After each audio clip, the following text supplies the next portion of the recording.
Basta hanggat kaya ko, sisikapin ko na makapagtapos ka ng pag-aaral, anak. Gusto ko masigurado na magiging maayos ka sa buhay. Alam mo naman, itong cancer ko sa matres malala na. Madalas akong manghina kaya hindi na rin ako makapagtrabaho ng maayos. Hindi ko alam kung hanggang kailan na lang ang buhay ko. Pero huwag ka mag-alala dahil hanggat nandito ako, may kakampi ka. Kahit na ako lang ang tumataguyod sa'yo, sisiguraduhin ko na mabibigyan kita ng magandang kinabukasan. Promise ko rin po sa inyo, ma, na pagbubutihin ko ang pag-aaral ko. Hindi ko po sasayangin kung anong sinasakripisyo nyo para sa akin. Iisa lang naman ang hiling ng bawat ina. Ang makita ang kanilang anak na natutupad ang bawat pangarap. Ganon din si Jinky para sa kanyang anak. Ngunit paano rin kung ang sisira ng pangarap na yon ay ang isang guro na dapat ay siyang gumagabay at nagtataas ng kumpiyansa ng bata? Ano rin kaya ang kahahantungan ng isang gurong matalas ang dila? May kakayahan pa ba siyang makabawi kung itim na kapangyarihan na ang maniningil? O pagbabayaran na lang ang pagkakamali habang buhay? Ano bang sinabi ko nung nakaraan? Hindi mo ba maintindihan, ha? Tagalog na yan, ang bobo mo pa. Paano kanya naaasenso sa buhay? Sige, mukha naman ding wala kang mataas na pangarap eh. Yan, class, ang nagagawa ng walang kalinga at gabay ng tatay. Mukha ring hindi natuturuan ng nanay niya sa bahay nila. Palibasa kapag mahirap, walang mataas na pangarap. Sana hindi ka na lang nag-aral kung wala ka naman palang natututunan sa paaralan. Grade 9 ka na niyan? Seryoso ba? Nakaabot ka ng grade 9? Hindi ko po talaga alam kung anong ibig sabihin ng magsanggabal. Anong pinagsasasabi mong magsanggabal? Ang sabi ko, magsanggalab. Naturingang Pilipino ka, ang bobo mo sa sariling wika. Alamin mo kung ano ang magsanggalab dahil bibigyan kita ng mababang grades kung di mo yan masasabi sa akin bago matapos ang time ko. Tumayo ka dyan hanggat hindi mo alam kung anong ibig sabihin yan. Magsindi po ng apoy? Magsindi ng apoy? Saang lupalop mo yan natutunan, ha? Alam mo, nai-stress ako sa katangahan mong bata ka. Wala ka natutunan sa klase ko. Sige, bahala ka dyan sa buhay mo. Mangolekta ka na lang ng kahoy, pansiga para sa bahay nyo. Hay, punyeta naman talaga. Class, makinig naman kayo sa akin. Huwag nyo namang gayahin si TJ. Parang munggo ang utak, walang nagiging laman. Alam nyo, kapag kayo nagpatuloy sa pagiging bobo, wala kayong mararating sa buhay. Kung gusto nyong umasenso sa buhay, ngayon pa lang dapat magaling na kayo sa klase. Napayuko na lang si TJ habang umuupo siya. Napahiya siya. Hindi naman yon ang unang beses. Dahil sa tuwing nagtuturo ang guru nilang yon, ipinapahiya siya. Ang iba namang kaklase niya, nakikita yon bilang biro lang. O sadyang sanay na ang iba sa kanya dahil naging guru na rin nila ito. Hindi siya makapagsumbong sa principal dahil tatay ng guru nila ang principal. Malamang ay mas kakampihan nito ang anak kumpara sa kanya na nagsusumbong. Nang makauwi na si TJ sa bahay nila, naabutan niya ang ina na naghahanda ng mga ukay-ukay na binebenta nito online. Dahil may sakit sa matres si Jinky, hindi na siya makapagtrabaho ng maayos.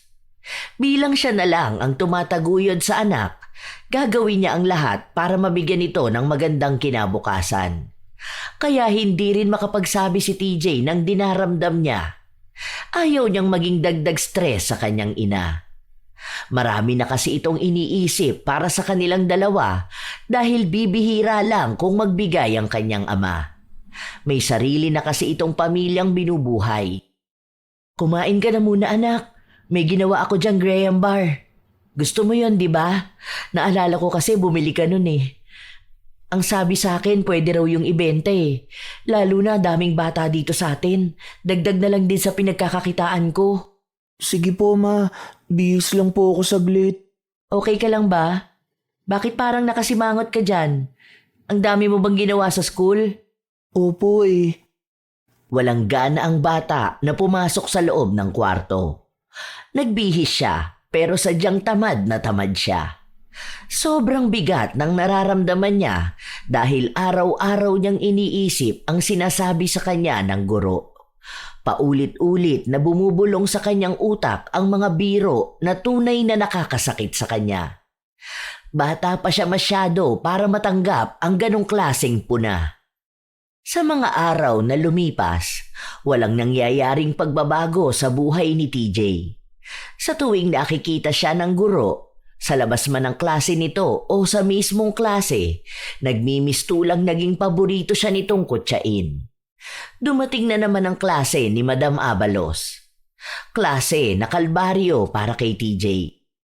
Ginagamit ang nang, as in N-A-N-G, kapag tinutukoy ay ang noon o mga salitang inuulit. At kung gagamitin din ito sa unahan ng pangungusap, katulad na lang ng nang tumakbo si Nena. Ibig sabihin, nang na may A dahil nasa unahan siya ng pangungusap. Isang halimbawa kapag inuulit ang salita, tumakbo ng tumakbo. Kita nyo? Nang na may A kasi inuulit ang salita. Hindi siya gagamitan ng NG lang. Ikaw TJ, tumayo ka. Yes po, teacher. Ano ang ginagamit sa salita na ito? Nang na may A o nang na NG? Umulan ng malakas. NG po, teacher. Sigurado ka ba dyan sa sagot mo?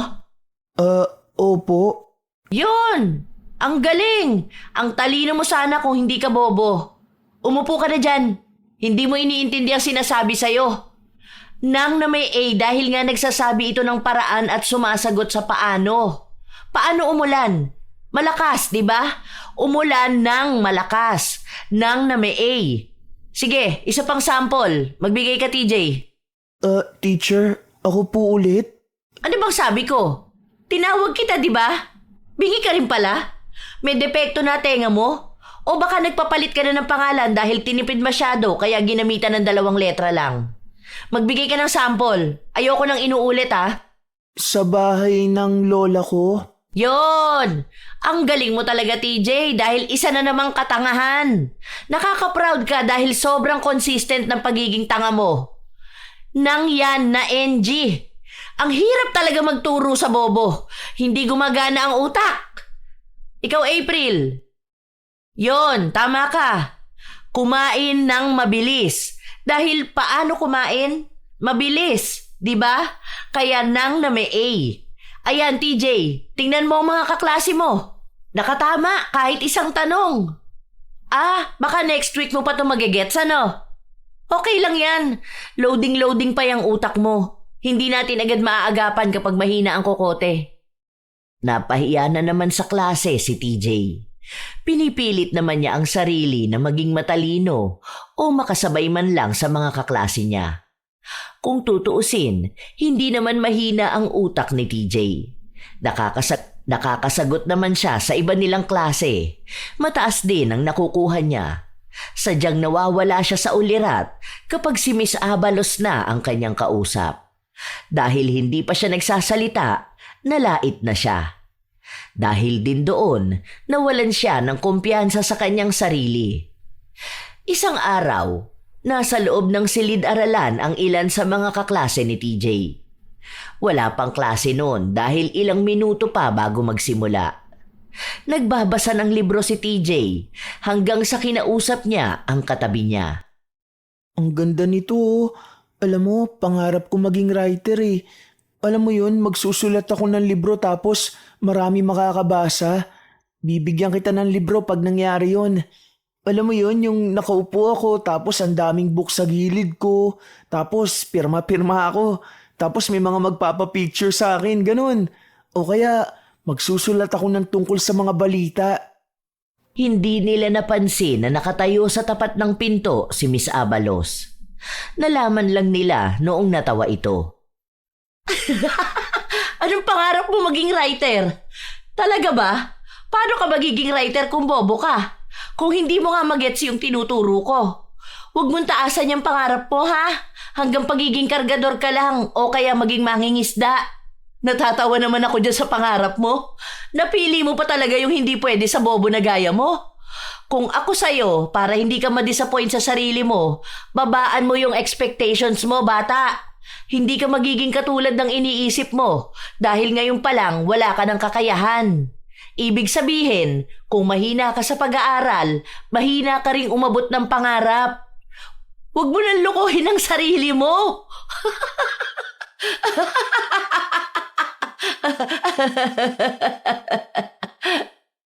Umalis si Miss Abalos habang tawa siya ng tawa. Matagal ng pangarap ni TJ na maging manunulat. Suportado naman siya ng ina, pero ngayon mukhang hindi na. Tumatak na sa utak niya ang sinabi sa kanya ng guro. Gabi-gabi niya yung iniisip. Naiiyak siya pero hindi niya ipinapakita sa ina. Dahil ayaw niyang mag-alala ito sa kanya. Kapag nagpakita siya ng kahinaan, malalaman lang ni Jinky na malaki ang problema niya sa paaralan. Baka maging dahilan lang din yun ng malalang problema ng ina. Habang wala siyang pasok, nasa loob lang siya ng kwarto, nakakulong, tulala sa kisame. Ang daming tumatakbo sa kanyang isipan. Hindi na niya alam kung ano ang pakikinggan. Para bang gusto niyang umiyak pero walang luha. Gusto niyang sumigaw pero wala siyang boses. Ilang sandali pa, kumatok ang kanyang ina. Hindi ka lalabas? Akala ko ba pupunta ka sa pinsan mo? Ayoko po ma, wala akong gana. Tinatamad po ako makipag-usap sa kahit kanino. Tinatamad din ako magkikilos. Gusto ko dito lang sa bahay nakahiga. Okay ka lang ba talaga? Kung may problema ka, pwede natin pag-usapan. Nakita ko yung mga notebook mo na pinagsusulatan mo ng kwento. Bakit punit-punit na at nandun sa basurahan? Ayoko na nun ma. Wala naman yung kwenta eh. Bakit walang kwenta? Ang ganda kaya ng mga yun. Pinabasa ko nga yun sa tita mo tuwang-tuwa kaya siya. Ang sabi pa nga niya, ang talino mo raw kasi nakakaisip ka ng mga ganun. Sayang naman yun. Ilang taon na yan nandyan sa'yo. Yaan nyo na po yun ma. Inaantok na po ako. Iidlip lang muna ako. Hindi na, huwag ka nang umidlip dyan. Ilang minuto na lang kakain na Hinihintay ko na lang kumulo yung ulam, kakain na tayo. Bumangon ka na nga dyan. Tingnan mo, hindi ka pa naliligo. Hindi mo binuksan tong bintana mo, ang dilim ng kwarto mo. Kahit na walang gana si TJ, sinunod niya pa rin ang sinabi ng kanyang ina. Ayaw niya ng liwanag. Ang gusto niya lang, nakakulong sa loob ng kwarto habang ang buong paligid niya ay madilim. Dahil ganon ang nararamdaman niya. Madilim ang mundo niya. Ganon ang pakiramdam niya ng ilan pang mga linggo. Ang dating bibo at masiyahin na bata, naging tahimik, madalas na mag-isa. Ang dating hilig niyang pagbabasa ng libro, itinigil na rin niya. Lahat ng nagpapasaya sa kanya, hininto niya. Kahit sa ibang subject na dating aktibo siya, nawala na siya ng gana. Dahil wala na siyang kumpiyansa sa sarili. Hanggang sa dumating ang araw na nakita ng kanyang ina ang kanyang grado. Bumaba ata ang grades mo, anak ka. Ano nangyari? Nahihirapan ka ba? May project ka bang hindi na ipapasa? Hindi na kasi kita nakikitang gumagawa ng kung ano-ano Sabi pa sa akin ng advisor mo, minsan daw, tulala ka sa klase. Kaya ang akala niya may problema tayo sa bahay. Alam kong hindi ka okay. Sabihin mo sa akin. Ayoko nang mag-aral ma. Stop na lang po ako. Tapos tulungan na lang kitang magtinda ng ukay. Ha? Bakit mo naman naisip yan? Hindi ka pwedeng huminto sa pag-aaral. Ito na nga lang edukasyon ang maipapamana ko sa'yo. Para kung sakali man na mawala ako sa mundo, alam ko na may maganda kang kinabukasan. Ganun din naman po yun, di ba? Magtatrabaho pa rin naman ako pagkatapos ko mag-aral. Bakit kailangan ko pa magtapos? Ayoko na po mag-aral Ano bang problema sa school nyo? May nambubuli ba sa'yo ron? Gusto na lang po kitang tulungan, ma. Para hindi ka na mahirapang buhayin ako. Sige na, ma. Maglalako na lang po ako ng paninda. Hindi pwede. Ayoko na ganito lang ang trabaho mo. Mahirap ang buhay. Hindi ako mapapanatag kapag alam kong mas lalo kang maghihirap. Kung may problema ka sa school, Sabihan mo ko. Ako kakausap doon. Pero huwag kang titigil sa pag-aaral, ha? Di ba may usapan na tayong dalawa na gusto kong umakyat ng stage? Tapos promise mo pa sa akin, gagawin mo yun. Ngayon ba sinasabi mo na hindi ka natutupad ng promise mo para maging masaya ako? Para makapagsuot ako ng magandang dress sa stage? Pigil ang emosyon ni TJ. Gusto niyang sabihin sa ina ang nangyayari pero pinipigilan siya ng takot. Mahirap lang sila kaya baka ipahiya lang ang kanyang ina. Baka mas lalo itong mag-isip ng kung ano-ano, maging dahilan pa para lalong lumala ang sakit niya. Baka mapaaga pa ang pagkawala nito. Dahil gusto ng ina na magpatuloy siya ng pag-aaral, pumasok pa rin sa paaralan si TJ. Kahit halos wala na siyang gana sa buhay. Ang pakiramdam niya, para siyang nakalutang sa dagat at inaalon lang sa kung saan. Walang pangarap. Kung hindi lang dahil sa ina, hindi siya papasok. Nag-aalala na rin si Jinky, lalo pat naging malulungkutin ang anak. Pumunta siya ng paaralan at kinausap ang prinsipal. Baka lang naman po pwedeng mamonitor yung anak ko. Para po kasing may problema sa mental health niya. Alam niyo na, bata, hindi makapagsabi ng maayos. Kular ang anak mo, di ba? Hindi ka nagbabayad ng tuition? Bakit naman iniisip mong magiging espesyal ang tingin namin sa anak mo? Hindi ko naman po sinabi na maging special ang anak ko. Ang sinasabi ko lang, baka naman po pwedeng kahit paano mamonitor ang mga bata. Baka mamaya may pinagdaraanan sila. Bilang may mga guru dito, pangalawang magulang ng mga bata, baka lang po matulungan nila yung mga estudyante. Gaya po ng anak ko. Gaya po ng anak ko. Ang alam ko lang, maayos ang lahat ng guro dito. Kung may nakikita man silang kakaiba sa bata, sinasabi naman nila yon. Kapag nag-report sila sa amin, ibig sabihin nun, kailangan din namin kayo ipatawag. Pinatawag ka po ba? Hindi naman, di ba?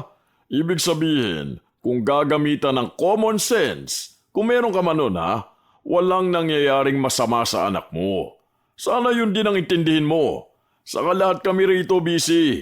Baka naman gusto mong gawing kinder ang anak mo na kailangan mong bantayan kahit nagkaklase. Bakit hindi yung anak mo ang kausapin mo? Dahil baka kayo naman na may mali. Baka sa bahay nyo. Baka hindi nyo napalaki ng maayos ang bata. Tapos ngayon parang pinapalabas nyo, school ang may kasalanan. Madam, ang pagdidisiplina sa anak ginagawa sa bahay, ha? Disiplinado po ang anak ko. Iba naman po ang concern ko eh. Para naman pong hindi nyo pinakikinggan ko anong sinasabi ko. Hindi naman din mahirap intindihin yun. Madam, madaling intindihin ang sinabi ko. Use your common sense po. Hindi lahat ng bagay ipapaliwanag sa'yo para maintindihan mo, ha? Kung ayaw mo sa school namin, lumipat kayo ng ibang school. Ilipat mo ang anak mo. Basta kaya ng budget mo. Kahit na naiinis si Jinky, hindi niya maaway ang prinsipal. Umuwi na lang siya ng bahay nila. Wala pa rin siyang nakikitang palatandaan kung ano ba talagang nangyayari sa anak niya. Kahit naman anong kausap niya rito, hindi nagsasabi sa kanya. Ayaw niya ring pilitin ang bata. Naiintindihan niya rin na sa ganong edad, nahihirapan talaga ang mga kabataan na maglabas ng saloobin nila, kaya kinikimkim nila kung ano man ang pinagdaraanan nila. Kinabukasan, matapos ang pakikipag-usap ni Jinky sa prinsipal, nakarating din kay Miss Abalos ang nangyari. Kaya halata na naman kung sino ang pinag-iinitan. Ano to, TJ? Bakit ganito lang ang score mo sa exam? Nag-review ka ba? Ang dali-dali na nga lang nito, hindi mo pa talaga nasagot? Nag-review po ako. Hindi ko lang talaga maalala yung iba. Ang hina talaga ng memorya mo, ano? Halatang walang ambisyon sa buhay eh. Ikaw yung pinakamababa sa klase. Lagi ka na lang nahuhuli. Tapos yung nanay mo kumakademand sa amin, daig pa yung top student ka? Ano pong ginawa ni Mama? Hindi ko po alam na nagpunta siya. Nagpunta rito sa school. Nagrereklamo sa principal na bakit parang hindi ka natututukan. Ikaw na nga ang lagi kong tinatawag sa klase. Wala ka lang talagang alam. Akala ata ng mama mo baby ka eh. Uy, ang baby ng mama niya. Nagtawanan ang buong klase dahil akala nila biro lang yon. Pero ang simpleng biro na yon ang dahilan kung bakit nawawala ng gana si TJ mag-aral. Iniisip niya lang ang kanyang ina. Ang iba kasing mga kaklase ni TJ, sumasabay sa pagbibiro ng kanilang guro. Kapag may sinasabi ito, kahit na masakit, hihiritan nila ng biro. Tanging si TJ lang talaga ang hindi natutuwa sa mga ganoong klase ng biro. Isa rin sa iniisip niyang dahilan kaya ilag ang iba sa kanya o ayaw sa kanya ni Miss Abalos ay dahil hindi sila mayaman. Ang iba kasing nanay ng mga kaklase niya nagbibigay rito ng regalo. Katulad nung isang araw, may nagbigay ng gintong hikaw sa guro nila kaya tuwang-tuwa si Miss Abalos. Tanging inalang ni TJ ang walang inilalabas na kahit na magkano para gumastos ng ibibigay sa guro. Nang makauwi na si TJ, kinausap niya ang ina at sinabi ang tungkol sa pakikipag-usap nito sa prinsipal. Bakit sinabi pa sa'yo ng prinsipal? Akala ko ba hindi ipapaalam sa bata? Diyan pa lang ramdam ko nang may nangyayaring kakaiba sa school mo. Kung hindi lang maganda dyan at libre dahil sa scholarship mo, inilipat na kita. Ang layo naman kasi ng public school dito sa atin. Ayoko naman magbiyahe ka ng malayo. Mas lalo akong hindi mapapakali nun. Basta ma, huwag ka na lang makipag-usap dun sa kanila ha. Hayaan mo na lang po ako. Na-stress kasi ako. Iba yung inaasta mo nito mga nakaraang araw. Parang ang dami mong iniisip na problema. Nag-aalala ako, lalo na ang sabi mo pa sa akin, ayaw mo na mag-aral. Kung may problema sa school mo, dapat maayos na yun kaagad. Sige po, mag-aaral na ako. Basta huwag ka na pupunta sa school ha. Mas lalong nagkaroon ng pagdududa si Jinky. Kung walang problema ang anak sa paaralan nila, hindi ito magiging ganon. Ilang araw pa ang lumipas, nang hihina si Jinky, kaya hindi niya masyadong maasikaso ang anak. Pasensya ka na talaga anak, hindi ako makakasama sa family day. Ang sakit ng puson ko ngayon, ang lakas pa ng dugo ko. Pero si Tita Kikay mo naman sasamahan ka. Sinabihan ko na siya eh. Bukas yun, di ba? Okay na po ma, wag na. Kasi hindi naman po tuloy yung event eh. Hindi ko po alam kung kailan ulit yun. Magpagaling ka na lang po muna. Hindi na tuloy? Sure ka ba? Kasi kung tuloy naman yan, pwede naman ang tita mo. Basta raw, sabihan ko lang siya. Opo, hindi lang yata nasabi sa GC. Pero hayaan nyo na po yun. Basta wag nyo na lang pilitin kung hindi nyo kaya. Nagsinungaling si TJ. Dahil ang totoo, tuloy ang event pero hindi niya pinilit ang iba niyang kamag-anak na samahan siya. Nahihiya na rin kasi siya sa mga ito kahit pasabihin na tiyahin niya. Lalo na at malaking abala rin ng oras na igugugol masamahan lang siya. Kaya habang ang mga kaklase niya ay may mga magulang, mag-isa lang si TJ. Hindi siya sumasali sa kahit na anong laro, lalo na kung kasama ang mga magulang. Napansin siya ng iba, kaya nagtanong sa kanya kung nasaan ang mga magulang niya. Wala po. Kaalis lang ni Mama. Masama po kasi ang pakiramdam niya eh. Pero kanina po nandito naman siya. Sabi ko lang po, umuwi na lang siya para kahit po paano makapagpahinga siya. Di ba po? Okay na rin naman po ako rito eh. Hindi naman po ako maglalaro. Maayos naman nung una dahil nga walang ibang pumapansin sa kanya. Wala pa rin siyang sigla kaya nakaupo lang siya sa dulo. Pinapanood ang mga batang masasaya habang siya hindi alam kung ano bang nararamdaman niya. Ilang sandali pa, nilapitan siya ni Miss Abalos. Ano, wala ka magulang? Hindi po makakapunta si Mama dahil masama po ang pakiramdam niya. Doon na lang po muna siya sa bahay namin. Sus, ano ba naman yung nanay mo? Iisa ka na nga lang niyang anak eh, hindi ka pa maasikaso. Para isang araw ka lang sasamahan sa school, hindi pa magawa. Nakakaawa ka talaga. Hindi ka na iniintindi ng magulang mo. Hindi ka pa makapag-aral ng maayos. Dahil nga kakapiranggot lang yung utak mo. Hay, bakit ba may mga taong ganyan sa'yo? Makaalis na nga. Hindi na yon pinansin pa ni TJ dahil wala siyang pakialam sa kutya ng iba. Basta maayos ang kalagayan ng ina. Sa mga araw na lumipas, pinipilit ni TJ na ibalik ang kanyang sigla. Ngunit sa tuwing magiging maayos siya, saka naman yun sisirain ng kanyang guro. Habang nagkaklase, tinanong na naman siya. Nasagot niya naman ang maayos, pero sa pangalawang tanong sa kanya, hindi niya agad nasagot kaya galit na naman si Miss Abalos sa kanya.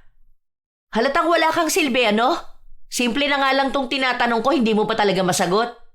Simple, ibig sabihin napakadaling bagay. Alam mo, sa lahat ng mga naturuan ko, ikaw ang pinakabobo sa kanilang lahat. Pinakamalalang naging estudyante ko. Ngayon ko lang nalaman na sadya talagang may mga taong mahina ang utak kahit ilang beses mong turuan. Ang tagal mo bago maintindihan yung tinuturo sa'yo. Huwag ka na lang kaya mag-aral, ano? Scholar ka. Sayang ang pinapaaral sa'yo ng gobyerno kung ganyan ka. Ang laki ng gastos para sa'yo. Galing sa tax namin yan. Alam mo, ngayon pa lang sinasabi ko na sa'yo ha, wala kang mararating sa buhay. Hindi ko naman po talaga alam. Wala naman po akong maalala na tinuro nyo yan. Pasensya na po, teacher. Eh ano nga bang maaalala mo? Eh di ba, ganito kaliit ang utak mo oh. Mas maliit pa sa munggo. Kung ganito ka palagi, ha? Wala ka talagang pangarap na maaabot. Magiging mababang tao ka. Gayahin mo na lang ang mama mo, nagbebenta ng ukay-ukay. Kasi malamang, siguro nung nag-aaral yun, bobo rin siya. Baka yun ang namana mo sa kanya. Sana hindi na kita makita bukas. Tulala na naman si TJ matapos nun. Lagi niyang iniisip ang masasakit na salitang sinabi sa kanya ng guro. Sinubukan din siyang kausapin ng isa niyang guro pero wala siyang sinabi. Nung tanungin ng kaklase niya, nalaman ang nangyari. Pinagtanggol naman siya pero bilang prinsipal ang ama ni Miss Abalos, wala silang naging laban. Kaya nakiusap na lang din si TJ na wag na siyang tulungan dahil baka madamay pa ang ibang tao. Nakiusap din siya na wag na lang sabihin sa ina. Pinaliwanag niya ang sakit ng ina kung bakit iniiwas niya ito sa stress. Naunawaan naman siya ng guro, kaya may awa talaga itong nararamdaman sa kanya. Nang pumasok sa paaralan si TJ, pilit na lang niyang iginagalaw ang katawan dahil nga sa wala na siyang gana sa lahat. Kahit yata mabuhay ay wala na siyang gana. Habang umaandar ang oras, parang mas lalo siyang bumabaon sa kinauupuan niya. Hanggang sa dumating na naman ang oras na kinatatakot niya. Klase na naman ng malupit niyang guro. At sa kanya na naman nakatuon ang atensyon nito. Oh, ang kapal naman ng mukha mo magpakita pa sa klase ko. Ano, buong araw nakabubuhan na naman ang ipapalaganap mo? Gusto ko lang pong mag-aral. Aral-aralan yan? Nagtawanan ulit ang buong klase. Ganun lagi ang buhay ni TJ. Hanggang sa isang araw, wala siyang pasok sa paaralan. Nasa loob na naman siya ng kwarto. Alam niyang mabaho, alam niyang magulo, pero wala siyang balak maglinis. Kapag nakita na naman yon ng ina, pagsasabihan na naman siyang maging masinop sa sarili. Pero paano nga ba niya gagawing maging masinop kung hindi niya maintindihan kung ano ba ang nararamdaman niya? Bakit ba ang hirap maging masaya? Parang ang lungkot ko. Hindi ko maipaliwanag eh. Hindi ko rin naman makukwento sa iba dahil sinong makikinig sa akin. Sobrang boring ng kwento ko. Wala rin naman makakaintindi sa akin dahil kung ako nga hindi ko maintindihan ang sarili ko. Parang gusto ko na lang matapos lahat. Nang kinagabihan na yon, sabay silang kumakain ng ina. Masarap naman ang ulam, pero kahit na anong gawin ni TJ, parang hindi niya yon gusto. Wala na siyang kahit na anong gusto. Ganon na kalala ang nararamdaman niya. Ano ba nak, hindi mo man lang nagalaw yung pagkain mo ah. Tingnan mo nga, nilalaro-laro mo lang yan. Wala po akong ganang kumain, ma. Ayoko na. Ayaw mo ba ng ulam? Anong gusto mo para ipagluto kita? Hindi pwedeng hindi ka kakain. Paano ka magkakaroon ng resistensya niyan? Nag-aaral ka, kailangan ng utak ng pagkain. Wala akong ulam na gusto, ma. Wala po akong maisip. Basta ayoko lang kumain. Kaninang umaga hindi mo ginalaw yung pagkain mo. Tapos yung merienda mo iniwan mo lang sa lamesa ni hindi mo ginalaw. Ngayon sasabihin mo na wala kang gana? Ano ba talaga? Hindi pwedeng wala kang gana. Baka magkasakit ka pa niyan.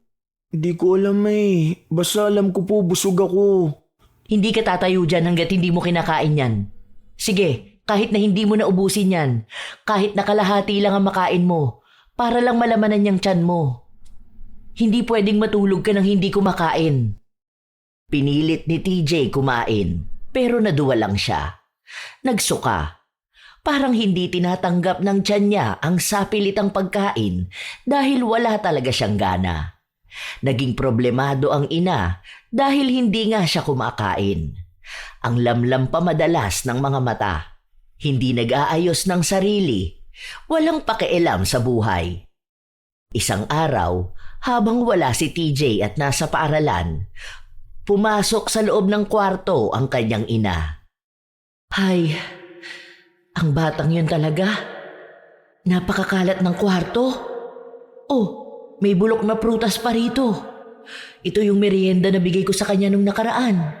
Nabulok na lang dito, hindi man lang kinain. Gulo-gulo pa ang mga damit, ang dami pang buhangin ng higaan. Kaya pala ayaw akong papasukin sa kwarto niya. Ganito pala kagulo, karumi at kakalat.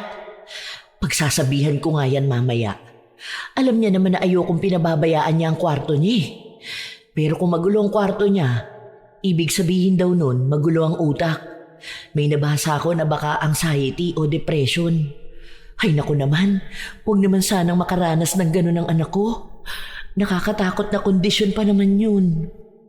Nilinisan na lang ni Jinky ang kwarto ng anak. Habang nagliligpit siya, may nalaglag na papel mula sa gabundok na mga damit ng anak. Nang pulutin niya ito, tila ba isang liham na nakakabahala ang laman. Napapagod na ako. Hindi ko na alam kung hanggang kailan tong gulo sa utak ko. Ayoko nang pumasok sa school dahil lagi na lang akong pinapahiya ni Sir Teresa Abalos. Lagi niyang sinasabi sa akin na isa lang din akong dagdag na salot sa mundo. Wala akong maitutulong kapag tumanda ako dahil pabigat ako. Hindi ako matalino, hindi rin ako magaling sa kahit na anong bagay. Dapat wala na akong pangarap kahit halata naman na hindi ko matutupad yun. Hindi ko na alam. Ang daming bumubulong sa utak ko. Kahit gabi hindi ako makatulog. Parang sinasabi sa akin na tapusin ko na lang tong buhay ko. Na baka nga wala akong kwenta. At kung wala akong kwenta, bakit kailangan ko pa magpatuloy sa buhay? Konti na lang. Baka nga tama na. Gusto ko na sumuko. Hindi mapakali si Jinky matapos niyang basahin ang isinulat ng anak. Para ba itong pamamaalam sa masama niyang balak? Mabuti na lang umuwi na rin nun si TJ. Hindi na nakapagsalita pa si Jinky. Mahigpit na lang niyang niyakap ang anak. Umiyak siya. Hindi niya pa alam kung paano siya magsasalita. Wala namang ina ang magnanais na malamang may dinaramdam ang anak na hindi kayang sabihin. Naging mas kalmado na siya. Sa kanya kinausap si TJ. Ipinakita niya ang sulat na nabasa niya. Anak ko, huwag mo namang gawin to. Diba? Ang sabi ko sa'yo kapag may problema ka sabihin mo sa akin. Kapag kailangan mo ng kakampi, andito lang ako. Naiintindihan ko na nalilito ka. Naiintindihan kita, anak. Pero please, huwag mong gagawin kung anumang naiisip mo, ha? Hindi totoo na wala kang kwenta. Dahil para sa akin, ikaw ang dahilan kung bakit ako nabubuhay.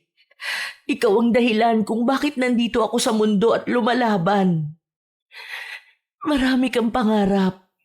Marami kang talento. Alam mo, ang buhay hindi natatapos sa paaralan lang.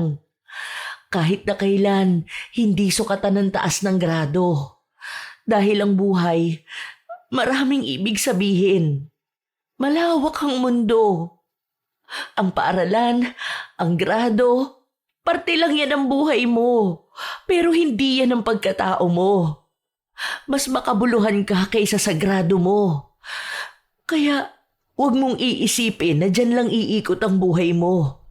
Kaya huwag mong wawakasan ang buhay mo dahil lang sa sinasabi sa'yo. Sorry ma, hindi ko masabi dahil ayoko maging problema pa ako. May sakit ka na, lagi ka nanghihina, madalas na nasasaktan ka. Kapag nakikita kita, umaatras ako.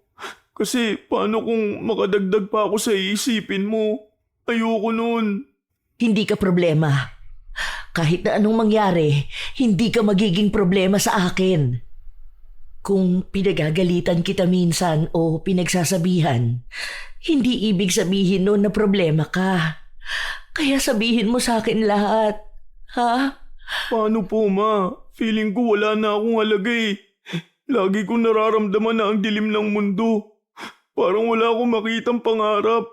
Kapag nagiging maayos na ako, lagi sinasabi sa akin ni Teacher Abalos na wala akong kwentang tao. Hindi yan totoo. Kaya huwag mong pakikinggan. Kahit yung mga bulong sa utak mo, hindi yan totoo. Ang totoo, itong pagmamahal ko sa'yo. Ang suporta ko sa'yo. Ipaglalaban kita. Hindi ako papayag na ganito lang ang mangyayari sa'yo. Ma, baka naman ikaw pa ang mapahamak. Alam mo naman po na hindi mo sila matatalo eh. Mayaman sila. Wala akong pakialam sa yaman nila. Ilalaban ko to. Hindi pwedeng sa'yo o sa ibang bata to mangyari. Ang guro, trabaho niyang magturo at magdala sa mga bata patungo sa pangarap nila. Hindi ang sumira ng paniniwala at determinasyon.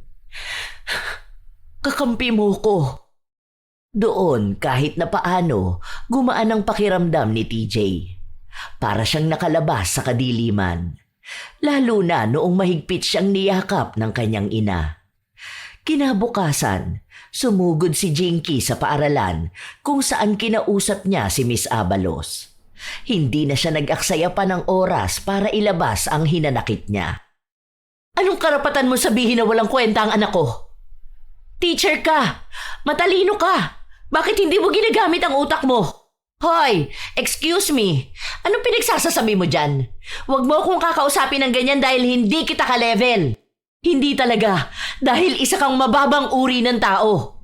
Alam mo, ang taong nagsasabi ng walang kwenta sa isang bata, siya ang totoong walang kwenta.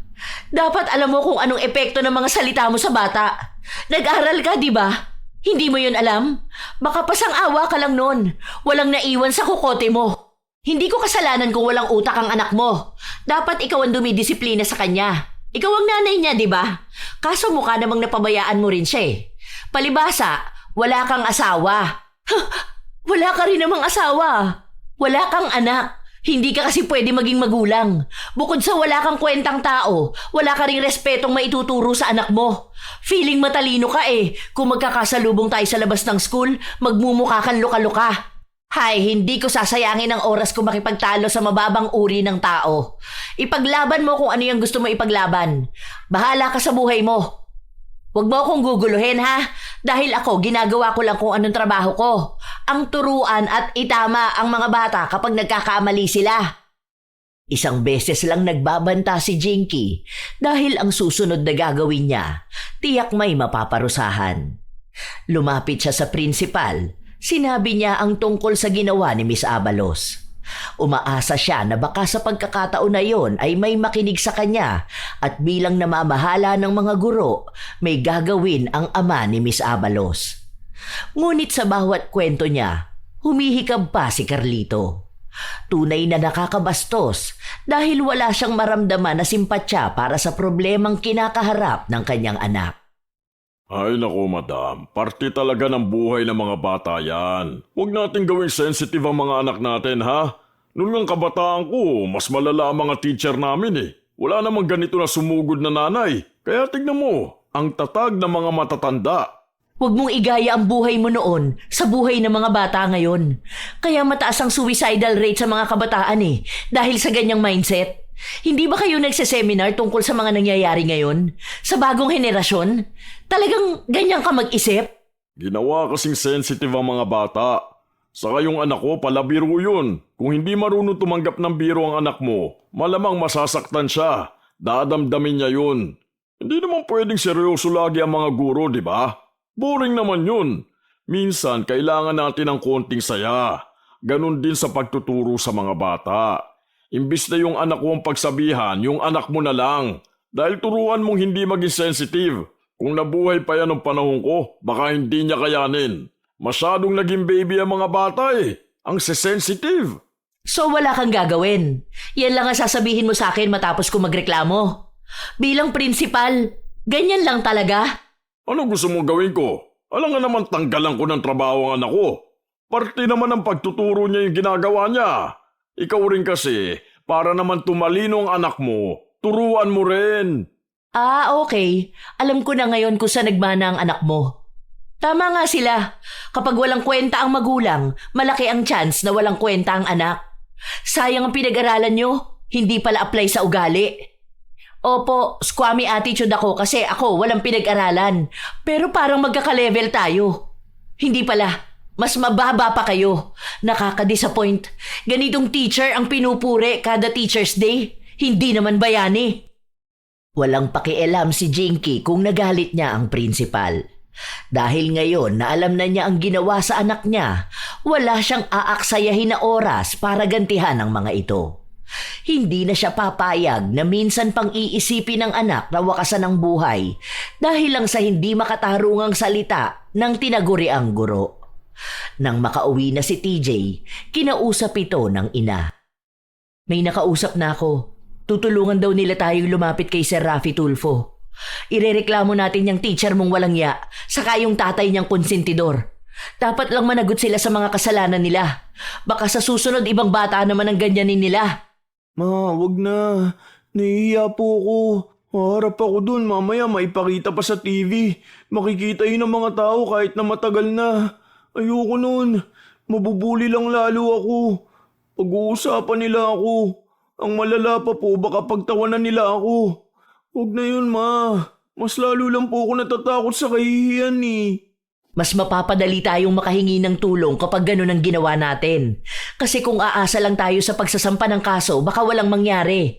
Dahil maraming gagastusin kapag ganun Hindi tulad kapag humingi tayo ng tulong, mas mabilis silang makakakilos. Wala rin tayong ilalabas na pera. Huwag na po, ma. Sige na po, huwag na. Kaya nga ayoko ipaalam sa iba dahil natatakot ako Ayokong isipin nila na nagpapapansin ako o sobrang nagpapaawa ako. Baka kahit tanungin ako, wala akong masagot. Nahihiya talaga ako kapag ganun. Na parang pagkakaguluhan din ako. Mas gusto ko na lang manahimik tapos lumipat ng school. Huwag lang talaga mapanood sa TV. Nagpupumilit si TJ na wag nang ituloy ang pagrereklamo na maaaring umabot sa punto na mapapanood pa siya ng maraming tao. Bilang isang bata na walang kumpiyansa sa kanyang sarili, hindi niya kakayanin ang media. Dahil sa pakiusap ng anak, hindi na lang itinuloy ni Jinky ang pagrereklamo. Pero hindi niya sinabi na titigil siya sa paghihiganti. Dito na niya naisipan na ipabarang ang mag-ama. Pero dahil iisa lang ang kailangang mauna, si Miss Abalos na ang inuna niya. Nais niyang maging mas malala. Hindi lang basta parusa, kundi bagay na magbibigay ng kahihiyan at sakit. Hindi na lang yun sinabi ni Jinky sa anak. Paraan niya ito para maipakita na ang mga taong katulad ng ugali kay Abalos hindi pinapalampas. 2 araw na hindi pumasok si Miss Abalos at nung pumasok siya, para bang may sakit siya. Hindi masyadong maigalaw ang kanyang dila. Hindi naman ito namamaga pero kapansin-pansin na may kakaiba. Pinipilit na lang niyang maging normal ang lahat. Nasaan niya assignment niya? Ano po yun, ma'am? Hindi ba ako naiintindihan? Anga ka? Ang sakit ko rin yung dila ko. Bihit kahit ko, di lang ako intindihin. Naging katatawanan siya ng buong klase dahil panay sila tanong kung ano bang sinasabi ni Miss Abalos. Dahil nga hindi nila maintindihan. Akala nila 1 linggo lang na ganun, pero buwan ang inabot bago kahit na paano ay nanunumbalik ang maayos niyang pananalita. Pero hindi pa rin nawawala ang butas-butas sa kanyang dila. Mas lumalala ito at mas lumalalim. Hanggang sa pinatayo si TJ para sagutin ang isang katanungan. Nang biglang may tumalsik sa damit ng bata.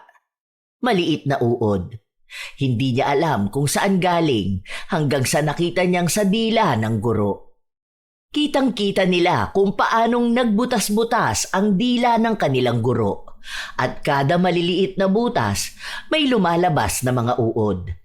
Sa tuwing nagsasalita siya, tumatalsik ang mga ito. Sa takot ng mga bata, nagsigawan sila at nagtakbuhan. Dahil doon, nakakuha ng maraming reklamo si Miss Abalos. Nakarating din kay Jinky ang nangyari dahil sa kwento ng kanyang anak. Takot na takot kami lahat, ma. Kasi alam mo yung nakikita sa Facebook, yung butas-butas na paa, pero sa kanya yung dila niya. Tapos as in sobrang liit ng mga uod. Ay, naiisip ko na naman, nandidiri ako. Buti naman, baka inuod na kamo ang dila niya dahil sa kasamaan ng ugali niya. Deserve niya yun. Lahat talaga ng mga taong masasama ang ugali, masama yung nagiging balik sa kanila. Ano po kaya yun? Parang sakit na niya, ganun po? O baka may allergy siya? Kasi talagang kita mo yung butas sa bibig niya. Parang yung butas-butas na parang ganun sa honeycomb. Gagaling pa kaya yun, ma? Sana hindi nakakahawa, no? Magkakaroon pala ng meeting bukas. Ipapatawag daw po lahat ng parents. Baka pag-usapan po yung tungkol dun. Ang dami kasi mga magulang na nagrereklamo. Natatakot mga kaklase ko, ayaw nang pumasok sa klase. Natutuwa si Jinky sa nalaman niya. Alam niyang nagsisimula pa lang ang kalbaryo ni Miss Abalos. Sa kasamaan ng ugali nito, malamang mas malala pa ang daranasin niya. Kinabukasan, maagang nagpunta sa paaralan si Jinky. 1 oras pa bago ang pagtitipon nila. Habang naglalakad siya, nasa lubong niya si Miss Abalos. Bakit naman naka-face mask ka? Baka hindi makahinga yung mga uod sa loob ng dila mo. Wala akong panahon makapag-usap sa'yo. Sayang naman. Ako pa naman gusto ko. Naririnig ko yung mga chismis tungkol sa'yo ah. Ang lala nga raw niyan. Patingin nga ako. Mukhang masaya ka pa sa pinagdaraanan ng ibang tao, ano? Sa bagay, ano ba namang alam mo sa mga ganito? Mga taong katulad mo, wala naman yung ibang alam kundi ang maging masaya kapag naghihirap ang ibang tao. Kaya hindi ka gumagaling dyan sa cancer mo eh. Hindi naman sa lahat ng tao. Ano lang, sa mga katulad mong deserve parusahan. Akalain mo yun, dahil mga bulok na salita ang lumalabas sa'yo, ayan, nabulok yung dila mo. Nakakatakot nga raw eh. Balita ko, tatanggalin ka sa klase ah. Ano yun, mawawalan ka na ba ng trabaho? Wawa ka naman. Ano pala yan? Nalulunok mo yung uod? Tumataas ang balahibo ko oh. Palibhasa, wala kang alam sa science. Hindi ito uod. May mga puti-puti lang ang dila ko dahil sa gamot na nilalagay ko. Saka may pambayad ako sa doktor, no? May gumagamot ng sugat ko. At sa oras na gumaling ako, may trabaho at propesyon akong babalikan. Sana all, no? Inggit ka? Kung sana may pinag-aralan ka lang katulad ko. Okay, tingnan nga natin kung hanggang saan aabot ang kayabangan mo. Uod? Teacher Abalos pala. Edukada ka kuno, pero parang hindi ka naman tinuruan ng good manners and right conduct. Siguro ikaw ang kulelat sa value subject no ano. Sa bagay, wala rin naman nagtuturo na magandang asal sa bahay nyo. Nagmana ka pala sa tatay mong salaula ang ugali.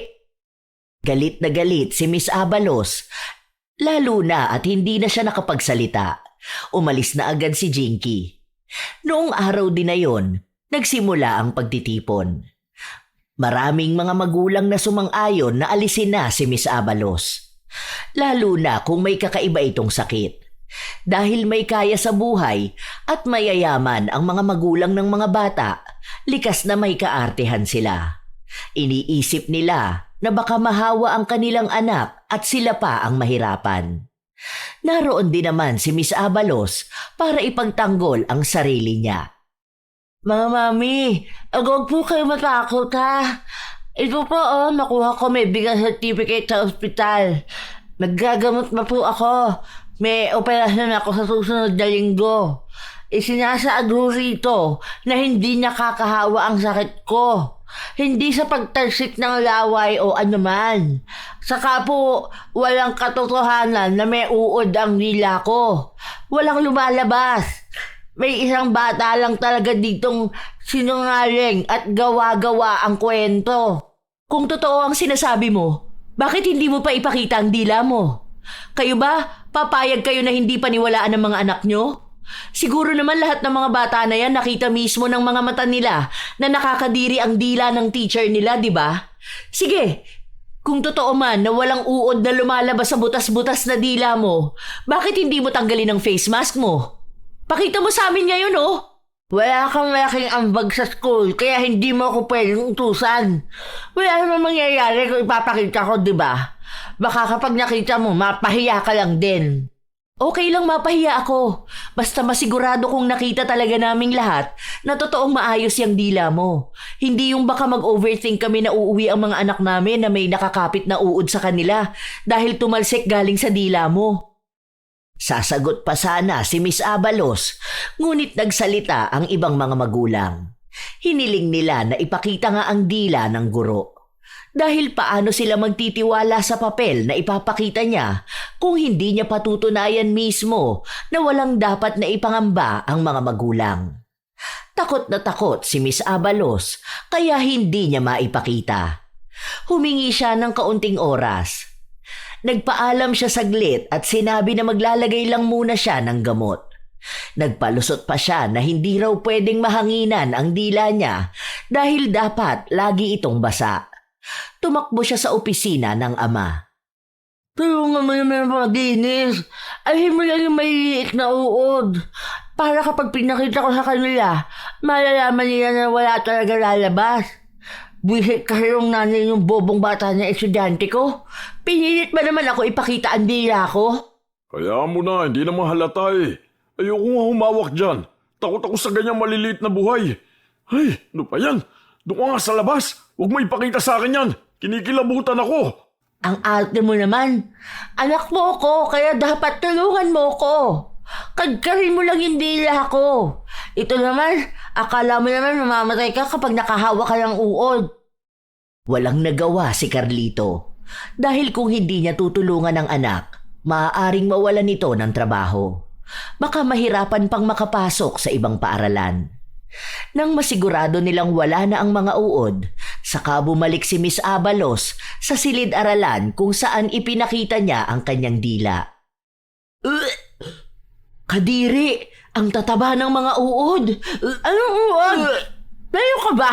Walang uod ang dila ko. Kung ano-anong chismis yung pinagsasasabi mo.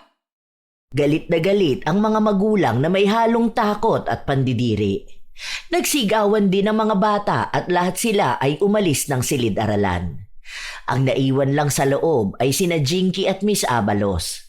Doon lang din kasi napagtanto ng guro na may lumabas na 3 malulusog na uod mula sa dila niya. Kasunod nun ay ang paglabas ulit ng maliliit pa mula sa butas-butas ng kanyang dila. Buhit naman talaga? Saan ba lang gagaling ko mga to? Hindi ko maalis. Walang iya. Bakit ba kasi dami ng tao? Ako pa ang nagkaganito. Buwisit! Buwisit! Ganyan pala talaga ang itsura niya, no? Ang sayo pala tingnan kapag nagdurusa ng malalayong taong masama ang ugali. Ano pa bang ginagawa mo dito, ha? Masaya ka na ba na nakita mo? Siguro, grabe ang kademonyohan mo kaya masaya ka sa paghihirap ng ibang tao. Nakangiti ka pa dyan? Di wala ka man lang simpatya sa akin? Kung hindi naman dahil ka sa pagpupumilit mong tanggalin at ipakita ko, hindi naman to mangyayari sa akin. Alam mo kung bakit andito pa rin ako? Kasi gusto ko makita kung paano ka nahihirapan. Gusto ng mga mata kong makita mismo kung paano ka nagdurusa. Kasi yan mismo ang gusto kong mangyari sa'yo. hindi mo na ako kailangan tanungin dahil tuwang-tuwa ako. Nagsisimula na yung parusa mo. Hindi na naghintay pa si Miss Abalos dahil umalis na rin siya sa harapan ni Jinky. Sa paglipas ng mga araw, nawala na nga ng trabaho si Miss Abalos. Ang balita na lang na nakuha nila, kusa na raw itong umalis dahil maraming estudyante ang lumipat ng paaralan. Sa takot ng nakakataas na maubusan sila ng estudyante at malugi ang paaralan, pinaalis nila si Miss Abalos. Nagpatuloy ang buhay at naging mabait ang sumunod na guro. Doon, naging masigla na ulit si TJ. Nakikita na ang pagiging aktibo niya sa pag-aaral. Hindi na siya katulad noon na takot magkamali. Dahil kahit na magkamali siya, maayos siyang tinuturuan ng kanilang guro. Hindi ipinapahiya, hindi ginagawang katatawanan. Isang araw, walang pasok sa paaralan si TJ. Lumabas silang mag-ina kung saan nakita nila sa labas si Miss Abalos. Nakakaawa siya, no, ma? Kaso ang narinig ko, kasi yung mama ng kaklase ko nakikipag-usap dun sa isa pang babae. Ang pinag-uusapan nila na si Teacher Abalos daw po, ano siya, parang nagtuturo sa online. Kaso lang, tinatanggal din yata siya kasi yung tinuturuan niya ayaw na mag-aral. Kaya yun, wala na rin yatang gustong kumuha sa kanya kahit tutor lang. Yan din yung nabalitaan ko. Hayaan mo siya. Kasalanan din naman niya kung bakit siya nagkakaganyan. Kung ano yung masama niyang ginawa sa iba, yun din ang babalik sa kanya. Tapos mukha namang mapagmataas pa rin siyang tao. Hindi siya humihingi ng tawad sa iba. Tingnan mo na nga lang yan, nangaaway pa siya ng waiter. Kaya nabubulok ang dila niya dahil yung dila niya mismo ang nagiging dahilan para makasakit siya ng kapwa. Hindi niya alam kung anong pinagsasasabi niyang masasakit sa ibang tao. Paano na lang kung yung waiter may problema pala? Paano kung iniisip niya na parang lahat na lang nang nangyayari sa kanya, puro na lang mali? Tapos dadagdagan pa ng problema ni Miss Abalos. Hindi nga siya pumapatay ng tao, pero yung mga salita niya naman pumapatay ng pag-asa. Wala namang bayad maging mabuting tao, hindi niya pa magawa. Habang nag-uusap ang mag-ina, napukaw nila ang atensyon ni Miss Abalos kung saan nilapitan sila nito. Ayaw na sana nilang pansinin ngunit mukhang kaya ito lalapit sa kanila ay para kutsain lang sila o magsabi na naman ng kung ano-anong bagay. Sinusundan niyo ba ako? Para ano? Para makibay ka sa buhay ko? Sana ikaw na lang ang magkaganito Dalawa kayo ng anak mo. Ano? Siguro kahit sa bagong teacher nila, puro kamubuhan pa rin ang pinapailan ng anak ko. Bakit ka naman namin susundan? Sino ka ba? Isa pa, masaya na ang anak ko sa bago nilang teacher. Ang bait nga Ang ganda na ng muka, ang ganda pa ng ugali. Tapos yung dila niya, walang uod. Oh, huwag mong tatanggalin yung face mask mo, baka mahulog yung mga uod na nasa dila mo. Ka-order lang namin ng pagkain. Ang dami rin tao rito Pag may nakapag-video sa'yo, panigurado ko niyan viral ka. Alam mo, hirap na hirap ka na nga, hindi ka pa rin nagbabago. Ano ba naman yan? Bulok pa rin ang ugali mo kaya yung uod andyan sa dila mo namumuhay. Para sabihin ko sa'yo, malapit na akong gumaling. Kaunti na lang. At kapag ako gumaling, talagang makikita mo. Babalik ako sa dati. Kasi ako, matalino ako. Ibig sabihin, pwede ka maging teacher ulit. Sige, sabi mo yan Basta ang alam ko, walang kwenta ang talino ng isang tao kung palpak naman ang ugali niya. Pero buhay mo naman yan sa kapagdurusa mo naman yan. Labas na kami dyan. Kaya kung anumang mangyayari sa'yo ngayon o sa hinaharap, bunga yan ang mga ginawa mo sa nakaraan. Sabi nga nila, kung masama ang tinanim mo, huwag kang aasa na aani ka ng kabutihan. Ilang linggo pa ang nakalipas. Normal na buhay lang para sa mag-ina. Habang nagsusumikap sa buhay si Jinky, siya namang pagsisikap din ng anak sa pag-aaral. Nakikita naman ni Jinky na talagang masigla ang anak. Masiyahin na ulit ito, hindi katulad noon na parang pagod na pagod ito at hindi man lang ngumingiti. Bilang isang ina, masaya siyang nanunumbalik ang sigla ng anak. Hanggang sa malapit nang matapos ang taon ng pag-aaral ni TJ. Ibig sabihin ay tutungtong na siya sa 10 baitang. Isang hapon, umuwi si TJ at sinabi niya sa ina na pinatatawag ito ng prinsipal dahil nais siyang makausap. May sinabi ba sa'yo kung bakit daw? Wala naman po, pero ang sabi niya sa akin, importanteng araw po yun. Gusto niya na nga ngayon pero sabi ko na hindi po pwede ngayong araw kasi ngayon po yung gamutan mo. Kailangan mo magpahinga. Hindi alam ni Jinky kung para saan, pero nagpunta pa rin siya ng paaralan. Nang pumasok siya sa loob ng opisina, nakita niya roon si Miss Abalos. Matagal na itong wala sa paaralan, kaya hindi niya alam kung bakit naroon. O baka dahil ama nito ang prinsipal. Wala naman siyang pakialam kay Miss Abalos. Depende na lang kung pinatawag siya dahil dito. Tungkol ba saan tong pagpapatawag sa akin? Tungkol ba to sa anak ko o tungkol lang sa kung ano? Ito kasing anak ko, ang sabi niya may nakausap siya. At ang sabi sa kanya mukhang pinapakulam siya. At ano naman ang kinalaman ko dun? Hindi ako albularyo. Mukha kasing ikaw lang ang may kakayahan na gawin to sa akin. Kaya pagsasabihan na kita ipaalis mo ang kulam na to sa akin bago ka pa maparusahan. Kapag ako nagpa-albularyo, tiyak ako na babalik to sa'yo. Baka hindi lang dila mo ang uurin. Baka buong katawan mo na. Hindi ako ready, sorry. Hindi ko alam na parang may audition pala rito para sa comedy bar. Nakakatawa kasi. Hindi kami nagpapatawa rito, madam ha. Kinakausap ka namin na maayos. Hindi na nga namin pinagkakalat sa ibang mga magulang Kaya ka nga namin kinausap ng pribado. Dahil nga gusto namin na sa atin na lang tong issue na to. Yung hindi na makakalabas sa ibang tao. Bakit hindi nyo ipagkalat? Takot din kayo na baka magmukha kayong tanga, no? Isipin mo yun, bigla kayong mambibintang ng tao kahit na hindi nyo naman napapatunayan. Saka kahit saan nyo naman dalhin yung chismis na yan, hindi naman kayo paniniwalaan ng mga tao. Sa panahon ba ngayon may naniniwala pa sa kulam-kulam na yan? Saka kahit sa pinakamagaling kayong albularyo lumapit, hindi nyo matutukoy kung sinong gumawa niyan sa inyo. Dahil alam namin na ikaw lang ang may motibo. Naalala ko noon sumugod ka rito dahil sa suicidal note ng anak mo, di ba? Tapos yan na ang nangyari sa anak ko. Hindi ka man lang ba naaawa? Bakit? Ang anak mo ba naawa nung panahon na may magpapakamatay na dahil sa kanya? Isa pa, patunayan niyo munang nagpakulam ako. Hanggat wala kayong patunay, wala kayong magiging laban sa akin. Sige, i-go mo na yan dyan sa albularyo. Kapag gumaling ka, congrats. Kapag bumalik sa akin, ganun talaga, di ba? Kung gagaling ka nga, wala namang gumagaling na taong masama ang ugali. Alam ko na kung anong gusto mo. Gusto mong pumahay yung anak mo at magkaroon ng maraming awards. Gusto mong magsabit ng ilang medal sa kanya. Sige, kung yan ang kapalit, tutulungan ka ng tatay ko. Wala akong pakialam sa medals o awards na yan.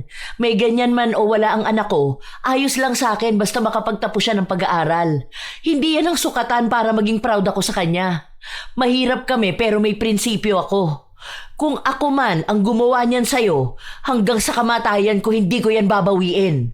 Maghanap ka ng albularyo na magtatanggal niyan dahil kahit na kailan, hindi ko yan babawiin sa'yo.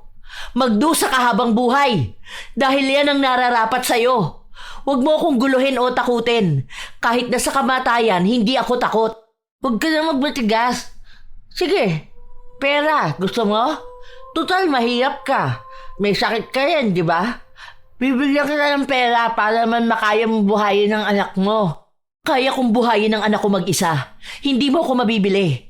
Walang kahit na anong sapat na halaga o suhol ang kapatawaran ko. Kung anong galit ko, ibinabaon ko yun sa puso ko. Masama ka rin pala ng tao Paya-payaho lang pala tayo rito. Dapat, pati ikaw, pinaparusahan din, di ba? Madam, kung ang Diyos nga nagpapatawad ikaw pa kaya na tao lang? Huwag niyong gamitin ang Diyos. Mas kilabutan ka dyan. Masyado kayong ipokrito. Sayang, ang daming salamin dito sa opisina, pero hindi niyo makita ang sarili niyong refleksyon. Wala naman saysay itong usapan natin Hindi ko rin naman kayo pwede i-educate kasi hindi naman kayo bobo. Sadyang masama lang kayong tao. Sige na, sabihin mo na lang kung ano bang gusto mo. Huwag ka na magmataas, wala ka mapapala kung ganyan ang ugali mo. Sabihin mo na para magawa na namin. Gusto mo humingi ako ng tawad sa'yo? So ayun na. Ikaw ang hindi marunong magpakumbaba. Ganyan ka pala humingi ng tawad. Ano bang gusto mo? Yung naiiyak-iyak ako? Teka, magpa-practice lang ako ng acting ha. Nakakatawa ka. Sarili mo lang ang iniinsulto mo. Mas lalo mong pinapatunayan sa akin na hindi mo deserve ang kapatawaran mula sa akin. Na wala akong dapat na maramdamang awa sa'yo. Kahit na totoo mang umiyak ka sa harap ko o lumuhod ka, hindi ako magpapatawad kung peke lang din ang salita mo. Huwag niyo na rin sanang aksayahin ang oras ko dahil wala akong pakialam sa pinagdaraanan nyo. Katulad lang din ng sinabi niyong wala kayong pakialam sa mental health ng mga bata. Nagmatigas si Jinky. Hindi siya magpapatawad kahit na anong mangyari. Hindi madadala sa salita o sa mga panakot sa kanya. Nagsabi kasi si Miss Abalos na yung anak na lang niya ang ipapakulam nila. Pero bata pa lang si TJ, may kontra na siya sa anumang gawa ng itim na kapangyarihan. Kung anumang ipagagawa laban sa kanilang mag-ina, doble ang balik nito sa taong nagpakulam. Isang araw, nabalitaan na lang niya na nagkasakit ng malala si Carlito. Hindi raw matukoy kung ano yung masakit sa kanyang tiyan. Doon na lang nabalitaan ni Jinky na gumawa ng ritual si Carlito bilang bawi sa kanilang mag-ina. Pero sa kanya tumalbog. Dahil doon, hindi na maagapan ng albularyo. Natanggal siya sa trabaho nang wala sa oras. Nagkaroon din ng sunod-sunod na kamalasan ng kanilang buhay. Naging hikaho sila sa buhay kahit na nangyari lahat yon sa loob lang ng isang buwan. Dahil hindi makapagtrabaho ang mag-ama, wala silang ibang inaasahan kundi ang kakapiranggot lang natira sa ipon nila. Matapos na maloko ng peking albularyo si Carlito at tumangay ng malaking halaga mula sa kanya. Ma, tingin mo po, karma na ni na Teacher Abalos yun? Kasi po, naririnig ko yung ibang teacher na yun ang pinag-uusapan eh. Lalo na raw po dun sa nakarma sila. Paano raw pinapakalat din nila na mangkukulam daw po tayo? Hayaan mo na sila. Buhay na nila yon. Nakulam nga raw po yung principal. Tapos ikaw sinisisi. Yun lang yung narinig ko pero hindi naman sila pinaniniwalaan. Kasi sinungaling daw sila at imposible na gawin mo yun. Wala namang katotohanan yun eh. Kung anong pinapakalat nila, sila na yung may mali ron. Saka wala akong panahon sa mga pagbibintang nila sa akin. Basta ang mahalaga sa akin, maayos ka na. At alam ko na kapag nawala ako sa mundong ito, magiging matatag kang abutin ng mga pangarap mo sa buhay. Wala na po kaming pasok, ma. Ano na lang po, tulungan na lang kitang kumita ng pera, ha? Maglalako na lang ako ng Graham Bar. Sige, gagawa na lang pala ako ng marami. Dami ko pa namang kaibigan dito. Alam ko bibili yung mga yun. Sa pilitan talaga pagbibenta ko sa kanila. Para iipunin ko yung pera ko na yun. Para kapag pasok ka na, hindi ka na po magbibigay sa akin ng allowance. Masayang nag-uusap ang mag-ina. Hanggang sa nakarinig sila ng katok. Wala naman silang inaasahan na bisita. Kung kapitbahay naman nila, minsan tinatawag na lang ang pangalan nila at hindi na kumakatok. Si TJ ang nagbukas at noong makita niya ang dating guro, tinawag niya ang ina. Pinapasok naman ito sa loob ni Jinky, kaya si TJ nagtungo sa kanyang kwarto dahil ayaw niya ring makialam sa usapan ng nakatatanda sa kanya.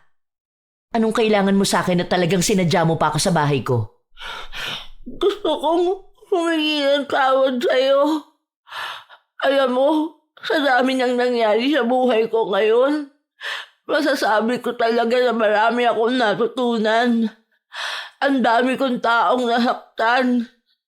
Natama ka nga. Hindi ko ginagamit ang talino ko para makapagturo ng maayos o makatulong sa mga bata. Ako ang sumisira ng pangarap nila.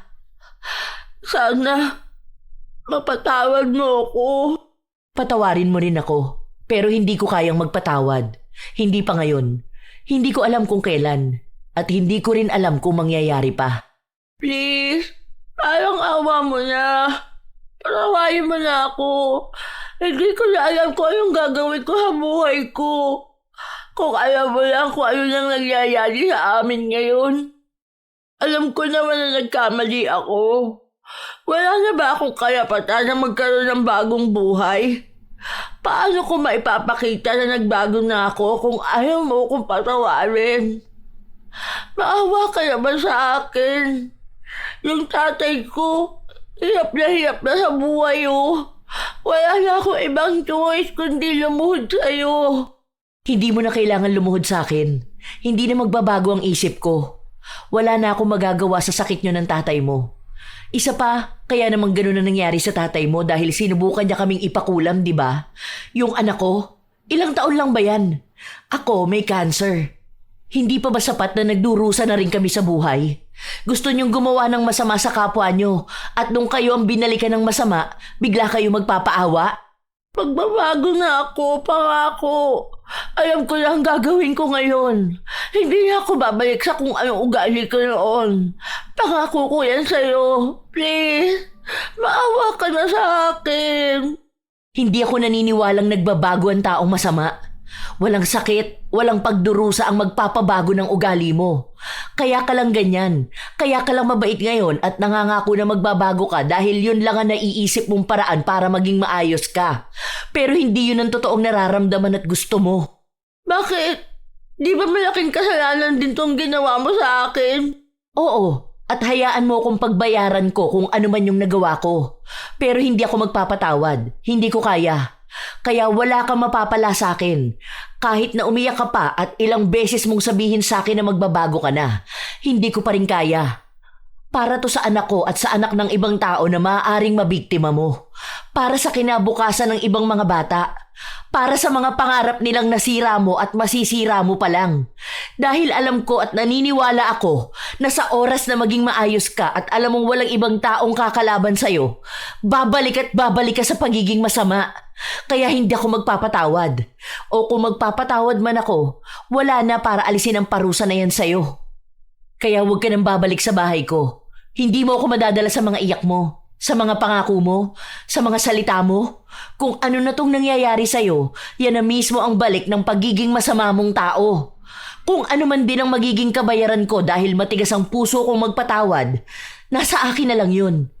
Ako rin naman ang magbabayad nun. Basta ang alam ko lang, pinagbabayaran nyo ang sa inyo. Naging matigas ang puso ni Jinky.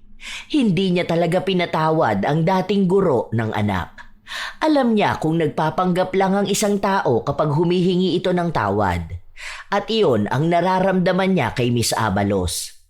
Ginagawa niya lang ang paghingi ng tawad dahil akala niya ay madadala niya si Jinky. Matapos ang naging huli nilang usapan, hindi na ulit sila nagkitang dalawa. Ang nabalitaan na lang niya noong namatay si Carlito at ibinenta ang kanilang bahay. Hindi na rin niya alam kung nasaan na nga ba ang dating guro na matalas ang dila. Ang guro na nang mamaliit ng estudyante at pumuputol ng kanilang mga pangarap. Marahil, naging pag-aalagala na lang ito, bitbit pa rin ang parusa sa kanya na hindi maalis-alis kahit na ano pa ang kanyang gawin. Sa paglipas ng panahon, nakapagtapos na ng pag-aaral si TJ. Naging mahina na rin lalo ang katawan ni Jinky dahil nga sa kanyang sakit. Hindi na rin siya umaasa na hahaba pa ang kanyang buhay o gagaling siya. Basta ang alam niya lang, maganda na ang buhay ng kanyang anak. Hindi na ito kailanman nagduda sa kanyang kakayahan. Tunay talaga na sa mga guro nagmumula ang pagtanggap ng bata sa sarili. Kung siya ba ay may kakayahan, may halaga at may pag-asang abutin ang pangarap niya. Ngunit sa kasamaang palad, may mga guro rin na may masamang ugali, matalas na dila at walang habag kung manghusga. Ang salitang bobo, walang mararating o hanggang dyan ka na lang, ay hindi lamang simpleng salita, kundi tila ba mga sandata ito na kayang sumugat ng pag-iisip at pagkatao ng isang bata. At minsan, mas malalim pa ang tama nito kaysa sa anumang pisikal na sugat. Para sa karamihan ng estudyante, ang guro ang unang otoridad na nagbibigay ng kumpiyansa, nagtatama ng direksyon at humuhubog ng pag-iisip. Kaya kapag mismong guro ang nagtatanim ng pagdududa at kahihiyan, ang bata ay natututo ring maniwala na mababa ang kanyang kakayahan. Nagsisimula ang pagkasira ng pangarap hindi dahil sa kakulangan ng talino, kundi dahil sa kakulangan ng taong naniniwala sa kanya. Responsibilidad ng guro ang magturo, hindi manira. Ang tunay na edukador ay nagpapalakas sa mahina, hindi nagdadagdag ng bigat sa bata. Mahalaga na ang guro ay marunong kumilala sa pagkakamali ng estudyante nang hindi ibinababa ang dignidad nito. Kapag ang guro ay gumagamit ng galit sa halip na gabay, insulto sa halip na pangunawa, nagiging hadlang siya sa pag-unlad ng bata. Tandaan na ang guro ay hindi lamang nagtuturo ng akademikong kaalaman. Sila rin ang unang naglililok ng kumpiyansa at pag-asa ng kabataan. Ang salitang binibitiwan nila ay kayang magtulak sa estudyante pataas o kaya ay magpatulak sa kanila pabagsak. Ang tunay na sukatan ng mahusay na guro ay hindi ang taas ng grado ng estudyante, kundi kung paano niya tinulungan ang bata na makita ang kanyang halaga at kakayahan. Nakakalungkot naman talaga isipin, mga apo, na maraming mga guro ang hindi isinasaalang-alang ang damdamin ng mga bata. At sila pa talaga mismo ang sumisira ng pangarap nila. Habang may mga guro din naman na todo ang suporta sa mga estudyante at nagiging kakampi nila. Naway walang mga bata ang magduda sa kanilang abilidad dahil bawat bata ay may kanya-kanyang kakayahan. Hindi man kasing galing ng iba, may natatangi namang galing sa bagay na pinipili nila. Kayo ba, mga apo? Anong mga masasaya at malulungkot na karanasan ninyo sa mga naging guro nyo na hindi nyo malilimutan? Maaari nyo yang ibahagi. Naway may maganda kayong aral na natutunan. Ito ang inyong Lola Telang at maraming salamat sa pakikinig nyo, mga apo.